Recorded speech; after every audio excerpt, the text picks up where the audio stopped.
Muito bom, Miquéias. E aí, rapaziada? No dia de hoje, quarta-feira, o Trump retrucou, né, falas do Irã de que ele é quem decide quando a guerra vai acabar. E aí eu peguei os pontos aqui, né? Quais são os pontos que os Estados Unidos, que o Trump está impondo para o fim, impondo não, né? Mas está, impondo sim, para o fim dessa guerra, que é o que ele vai fazer. Primeiro que já gera aí uma polêmica, né, Júlio? Como assim? Vai acabar quando eu quiser. Aí você tem esses 4 pontos aqui, né? Só um deles, em teoria, não dependeria do Trump, que é o primeiro, que ele chama de rendição incondicional. Rendição incondicional seria dizer, olha, gente, desculpa aí, ninguém vai mais se revoltar. Isso envolve líder do Irã, isso envolve guarda revolucionária, isso envolve até alguns stakeholders, né, que estão ali ao entorno do Irã para essa rendição. Acabar com problemas no Estreito de Hormuz e acabar com o conflito com Israel. Essa parte, Júlio, eu acho que, irmão, essa notícia vai ser muito longa. Eu não sei nem se eu vou conseguir passar pelo resto. Sabe por quê, Júlio? Eu vou até jogar para você. Depois a gente desenvolve os pontos. Primeiro, quando a gente diz que eles precisam parar a guerra com Israel, mas desde que a guerra começou, não basta o Irã parar de lutar contra Israel, porque Israel está atacando, né? Sendo a favor ou não, eu tô aqui colocando um ponto, gente, acima dessa questão do quem está certo ou quem está errado. Israel está atacando o Irã sempre atacou Israel, sempre teve problema, beleza, né? Questão de terrorismo, o Irã criou quase que uma linha, né, para poder passar pela Síria e chegar até até Israel, então até o Netanyahu. Então ele fez parcerias ali para ter uma linha direta e criar um problema ainda maior para Israel. As pessoas não falam muito isso na mídia brasileira, mas os acordos feitos entre o Irã e a Síria foi muito por causa dessa questão. Então, assim, Israel começou a atacar junto com os Estados Unidos. Então, como é que vai ter rendição total? O Irã vai dizer, gente, paramos, ninguém vai atacar mais ninguém, pelo amor de Deus, para. Não me parece que isso vai acontecer. E essa questão de Israel causa um problema ainda maior. Não é só o Trump, Júlio. Trump e Netanyahu estão numa parceria nesse momento, mas eles não são o mesmo país, eles não têm as mesmas demandas. Resolver um problema com os Estados Unidos não é resolver um problema com Israel. Queria te ouvir sobre isso, daqui a pouco eu falo sobre a questão nuclear e da mudança do regime, enfim, e dos novos ares que o Trump está querendo por Oriente Médio e aparentemente não vai dar certo, porque seus aliados reagiram. Mas vamos lá, Júlio, por aí, vamos nessa questão de Israel aí primeiro. Bem, primeiro começamos com a humildade de Trump, né? Ele sendo humilde como sempre. A guerra vai parar quando eu determinar. Meu irmão, cara, isso é o maior obsíquio que tem, né? É característico da personalidade de Donald Trump, né, colocar essas palavras e deixar esses termos muito expostos para que todos fiquem na mídia falando e hypado. Isso é uma característica do presidente Donald Trump. Agora, também não podemos negar essa coalizão de Israel com os Estados Unidos. Nós sabemos que os árabes brigam com os judeus há muito tempo naquela área. Aquela área toda ali é um barril de pólvora há bastante tempo. Aliás, desde 1948, mais ou menos. Não, peraí, desde que surgiram os muçulmanos, né, irmão? Vamos lá, né? Sim,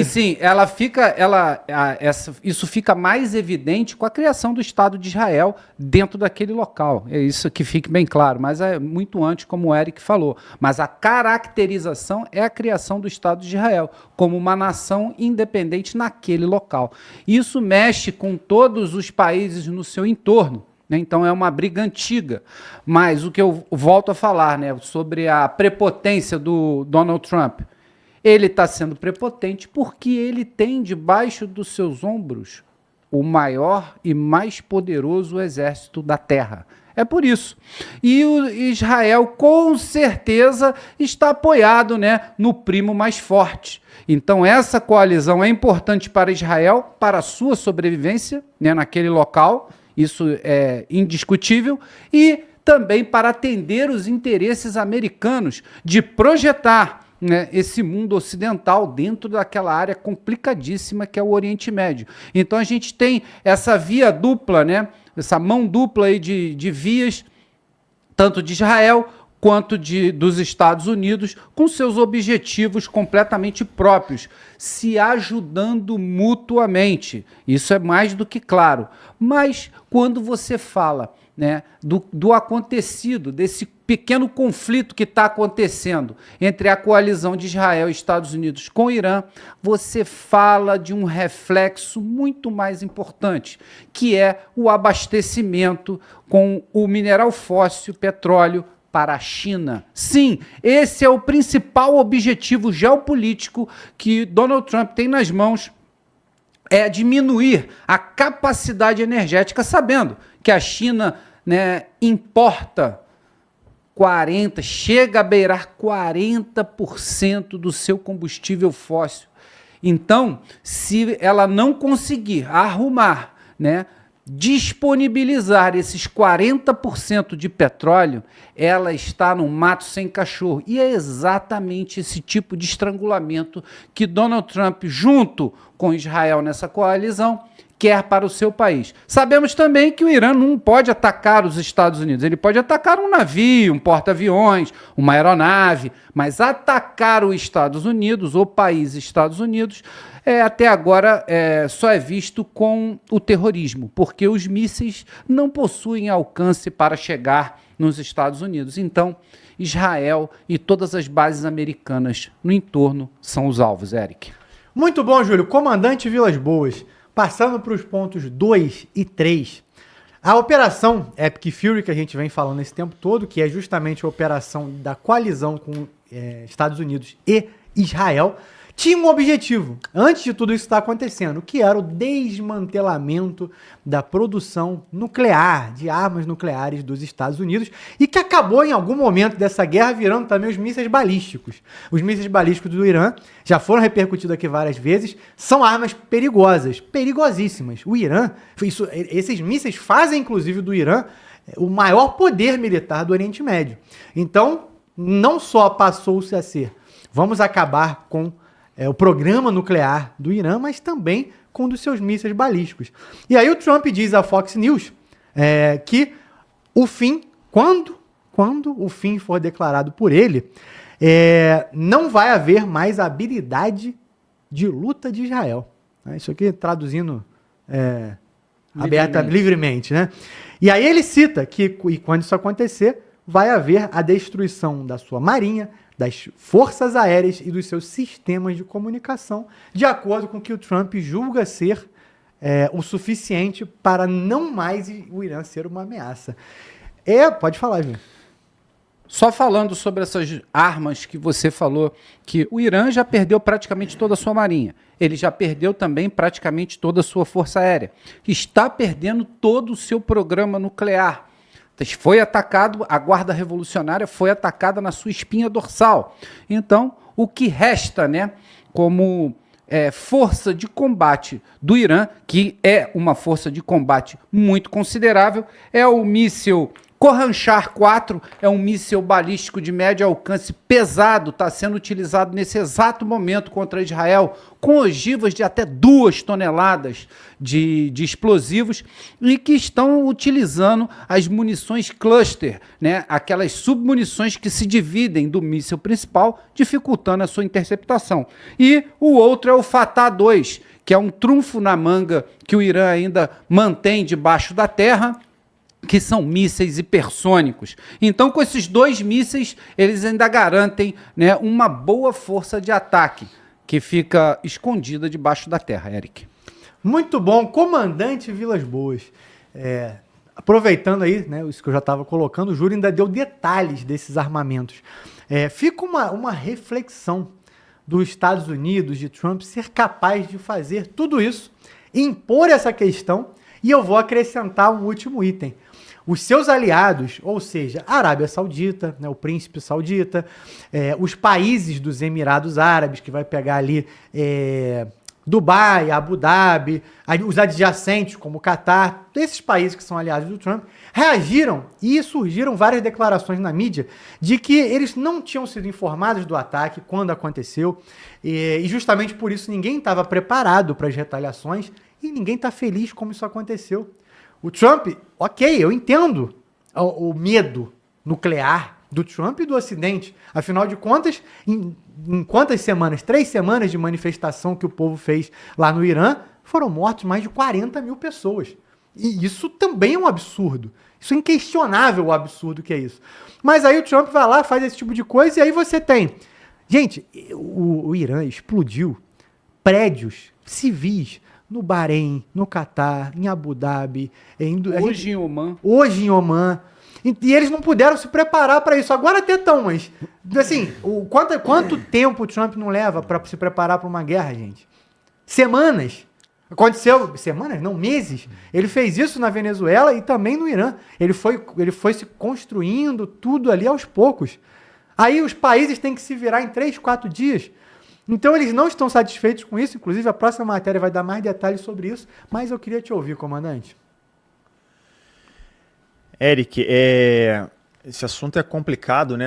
É complicado não de comentar, é complicado de tentar traçar uma análise mais profunda, porque ela depende de vontade, né? E dos objetivos políticos que a gente sempre fala que foram traçados pelo menos do lado dos Estados Unidos e do lado de Israel, para o que realmente o poder político quer alcançar com esse conflito. Não existe conflito por conflito. Um país não ataca o outro simplesmente porque acordou de mau humor ou porque simplesmente quer tomar o porto do vizinho. Então existe uma causa para criar esse efeito. E aí que a gente depreendeu desde o início dessa guerra, desse conflito, foi que os objetivos militares que o Donald Trump, pelo menos foi formalizado, que ele declarou formalmente na imprensa, eram justamente o que o Eric falou, né? Que era acabar com a capacidade nuclear iraniana, depois veio no segundo momento a capacidade de lançamento por meio dos mísseis balísticos, que a gente já falou que é a plataforma que pega o armamento nuclear e vai jogar aonde ele quer produzir aquele efeito. Depois veio o apoio às organizações por procuração que atuam em prol do Irã, sejam elas Houthis, Hezbollah, Hamas, e num terceiro momento entrou com um objetivo político, pelo menos é que a gente depreende, porque esse documento ninguém viu, né? Não é assinado, não chegou para a gente ler. Foi a Marinha iraniana, justamente pela capacidade que ela tem de conduzir ações como essa que está acontecendo agora, de possivelmente fazer o controle ou a negação do mar naquela região do Estreito de Hormuz. Em nenhum momento, pelo menos não que eu tenha visto, ou que tenha ficado de forma totalmente clara, a gente viu uma manifestação que para mim é natural, que ela está acontecendo, mas não é declarada, que é a queda do regime. Porque se não houver a queda do regime, essa não querência, digamos assim, ela não conversa com essa negação do terceiro Ayatollah. Se o terceiro Ayatollah, o filho do Khamenei, assume, praticamente a gente está avalizando que o regime vai continuar. Que a repressão continuará, que tudo acontecerá da mesma forma que vinha acontecendo desde 1979. Se o Donald Trump formalmente, ou Israel dentro da sua coalizão, não afirmam que a queda do regime é importante, essa questão fica em aberto, para justamente a gente tentar fazer uma análise de quando esse conflito pode terminar de acordo com os alvos que estão sendo batidos. E aí a gente tenta analisar isso de acordo com a fala do Donald Trump. Para mim, ela tem um viés, uma carga muito mais do nível de operação psicológica para mostrar força do que realmente quem manda naquele coreto, que ele também não está errado, né? Ele tem força, ele com Israel dominam a situação, já conseguiram impor superioridade aérea. E aí ele vem falando de um dado que é um dado perigoso. Ele comenta em vários momentos atrelados a essa notícia que os Estados Unidos, ou a coalizão, digamos assim, já não tem mais alvos para bater. Ou seja, toda a lista de alvos que foi feita dentro do levantamento estratégico de área, a princípio já foram batidos. Só que você carrear o resultado de uma operação militar desse porte somente no ataque cinético e destruição ou neutralização de alvos é um equívoco tremendo. Porque se isso, a destruição, não tiver aliado a um objetivo do tipo queda do regime, decapitação dos grandes líderes, coisas dessa monta, uma coisa não se reflete com a outra. E pode levar a situações que a gente viu na história, e todas elas com os Estados Unidos. Isso aconteceu no Vietnã, isso aconteceu no Afeganistão, isso aconteceu no Iraque em 91 e 2003, justamente quando a falta de um objetivo político claro ou a perseguição deles arrastou aquele conflito por uma situação de guerra irregular. Então, os combates nesses 3 países que eu citei, eles saíram da dinâmica de país atacando país e passou-se a um país atacando um agente não estatal, que eram as forças de guerrilha. E em todos os casos citados, o resultado para os Estados Unidos foi muito ruim. Porque os Estados Unidos é uma potência militar que a gente está vendo, mas ele tem dificuldade, por conta da sua opinião pública, do seu público interno, de lidar com conflitos de baixa intensidade, mas de elevada duração. Eles não têm a resiliência que esses povos têm de assumir os custos de perdas humanas da monta de milhões, como foi o general Giap, depois de capturado, levado para os Estados Unidos e sendo estudado nos centros de análise estratégicas, que disse que os norte-vietnamitas estariam em condições de morrer por mais muitos milhões de soldados, porque o custo da guerra para ele político era esse, perder milhões de vidas em prol da sua causa política. Coisa que os Estados Unidos nunca tiveram e eu acho que também nunca terão tamanha resiliência para alcançar objetivos dessa monta. Então, essa declaração do Donald Trump, tirando a parte que eu acho que é de cunho psicológico, mas se ela fosse levada a ferro e fogo, ela poderia ter o potencial para arrastar esse conflito para uma dinâmica similar a essa que eu falei. E aí seria um problema para todo mundo.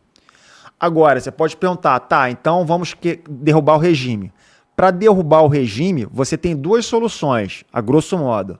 Ou você coloca a tropa no chão para ocupar e desestruturar a estrutura institucional de governo daquele país, coisa que a tudo dá a entender que os Estados Unidos não vai fazer, não é a dinâmica e a posição política do governo norte-americano e nem de Israel, porque Israel tem poder sim, poder aéreo, mas poder de tropas não é para isso, é para a defesa do seu território. As projeções de força que ele faz é do nível de operações especiais, que aí sim, de inteligência, operações especiais, eles são mestres disso, mas não como uma força de ocupação. E nem os Estados Unidos, já falaram em mais de um momento, também não terão essa disposição. E a outra solução, já que eles não vão fazer isso, aí é patrocinar um movimento externo, que tudo indica vai cair na conta dos curdos. Então, é desestabilizar o governo de forma a criar uma condição favorável para que alguém entre. Ou é o americano com a sua coalizão, ou uma força externa por meio de um movimento patrocinado que dá a entender que serão os curdos. Mas o risco disso é enorme. A gente viu isso no Talibã, quando os Estados Unidos patrocinaram o movimento Talibã contra a invasão dos soviéticos. E anos depois, dezenas de anos, décadas depois, a gente viu o atoleiro que os Estados Unidos se enfiou depois do que aconteceu em 2001. Então, Eric, essa conta ela é muito complicada da análise do que pode estar acontecendo, mas voltando à mensagem original, o Donald Trump faz isso para mim como uma pressão justamente psicológica, uma vez que a gente não viu nem a capacidade militar nuclear sendo totalmente neutralizada, nem se os alvos foram todos abatidos, e se foram, existem mais alvos, e nem saber do lado oposto do iraniano qual é a disposição deles de resistirem a essa invasão ao preço que a gente não sabe medir. Então, toda essa conjunção de fatores é que vai dar a dinâmica do que vai acontecer daqui para frente. Comandante, deixa eu aproveitar a sua pergunta e te devolver, sua pergunta não, sua fala, te devolver uma pergunta, uma opinião, na verdade. Quando você citou os curdos, eu lembrei de uma coisa que estava repercutindo aí no final de semana, mas é o tipo de coisa que não vira muita notícia, porque na verdade é um questionamento, é uma ideia. Muita gente, principalmente que é anti-Donald Trump, estava colocando, gente, não importa, por mais que precisava tirar o Khamenei, por mais que ele tenha matado dezenas de pessoas em manifestação, o Trump, em nenhum momento, nem o Trump, nem Israel, nem na guerra em si, cogitou-se a libertação das pessoas que não são a favor do regime e até mesmo da cultura muçulmana. Porque, historicamente, até 79, quando teve ali a revolta dos ayatolás e eles tomaram o país era diferente de outros países árabes, a cultura deles era persa. E tem muita gente que, na verdade, só se adequou porque, esse é meu país, essa é a minha terra, essa é a minha nação, e ali ficou. Mas, ao que parece, para o Trump resolver isso, é rendição, resolver as questões nucleares e ter ter um governo que vai negociar com ele e evitar problemas. Mas se esse governo manter a opressão, mas num nível controlável, tá tudo certo. E aí, isso não pesa negativamente contra o Trump, assim como pesou aqui na Venezuela. Ele tirou o Maduro, aí as grandes manifestações, as mortes, etc., acabaram, mas você tem ali no governo da Venezuela, né, a Dercy Gonçalves ali, né, que é meme, né, vamos chamar assim, que tá ali, ela não pensa tão diferente assim do Maduro, mas ela evita fazer as mesmas coisas que o Maduro para parecer que ela é uma gente boa, tranquila, gente fina, mas é só uma questão de tempo. Se já estão atacando o Irã com bomba, com tudo, destruindo, daqui a pouco a gente vai falar da guerra ali no Estreito de Hormuz, o Irã atacou navios no Estreito de Hormuz, os Estados Unidos já reagiu, e tudo isso, você está em casa está vendo, né? Você que está aqui desde o começo. A gente já estava falando do Trump com o presidente, com o filho do Khamenei, com a possibilidade deles pararem de brigar, e está tendo guerra no Estreito de Hormuz. No mesmo momento, você vai na CNN Brasil, você vê, a guerra pode acabar por causa disso. Irã ataca navio no Estreito de Hormuz e Estados Unidos reage. Porra, no mesmo dia, gente. Que loucura. Mas vamos lá, comandante. Desculpa, acho que eu até estendi muito a pergunta. Queria sua leitura aí desse cenário com relação a essa demanda de que há muitas pessoas oprimidas por causa desse tipo de regime. E vamos lá, né, gente? 79, pô, eu sou de 89, então estamos falando aí de 47 anos. Não é muito tempo. Tem muita gente que viveu essa época e está vivo. Pô. Qualquer pessoa ali com mais do que isso, né, com 50 anos, 60, 70, 80, viveu essa época. E aí, qual a sua leitura? Fiquei curioso sobre isso. Eric, a gente pode tentar responder, ou tentar, pelo menos não responder tudo, mas traçar trazer um pouco de luz sobre o que você falou, comparando agora, utilizando para que tá fresco na mente dos nossos amigos, né, o que está acontecendo na Venezuela. Então, o que aconteceu hoje com esse governo norte-americano versus a Venezuela é justamente a instauração de um governo do qual seja, eu vou chamar governo de fantoche, mas não totalmente de fantoche, é um governo que seja aliado aos interesses do dono que impôs aquela guerra e que impôs aquelas sanções para aquele povo. Então, o governo norte-americano, ao que dar a entender, ele se entendeu que negociar com a Dercy Gonçalves ou Delcy Rodrigues é favorável aos seus interesses hoje, de forma que ele não venha a esfacelar a estrutura institucional daquele país. Ninguém é bobo de achar que os Estados Unidos, os países que fazem parte da sua coalizão, não têm interesses econômicos naquela estrutura. Sim, tem. Mas da mesma forma que tiveram quando a gente pode se lembrar da Segunda Guerra Mundial com o Plano Marshall. Existia um interesse na reconstrução da Europa destruída e existia um interesse do governo norte-americano para colocar as suas grandes indústrias no mesmo barco da reconstrução que seria feita, onde bilhões e bilhões de dólares foram injetados para a reconstrução da Europa. A mesma coisa a gente pode entender que vai estar sendo feita na Venezuela. E as coisas estão acontecendo. Debaixo dos panos, praticamente os Estados Unidos ele tem o hábito, né, o modus operandi de estabelecer praticamente uma pessoa, uma figura, um grupo que seria capitaneado por praticamente um interventor, que seria a pessoa ou o grupo que está dentro da Venezuela hoje se articulando com essa dona que mantém o governo vivo. Só que esse relacionamento é um relacionamento que a gente precisa entender que não é preto no branco, não é 1 mais 1 é 2. Os dois lados estão se testando seus limites, até onde pode ir, onde não pode ir.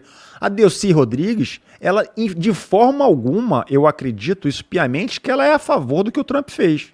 Mas ela entendeu o papel dela, que ela precisa morder e assoprar ao mesmo tempo. Uma hora ela vai na mídia e fala que fez alguma coisa, deixou de fazer. A outra hora vem o governo americano e fala que vai pegar o petróleo, que vai vender o petróleo, que vai dividir parcela do petróleo que foi capturado. E os dois estão tentando se coexistir, habitar de acordo com o quê?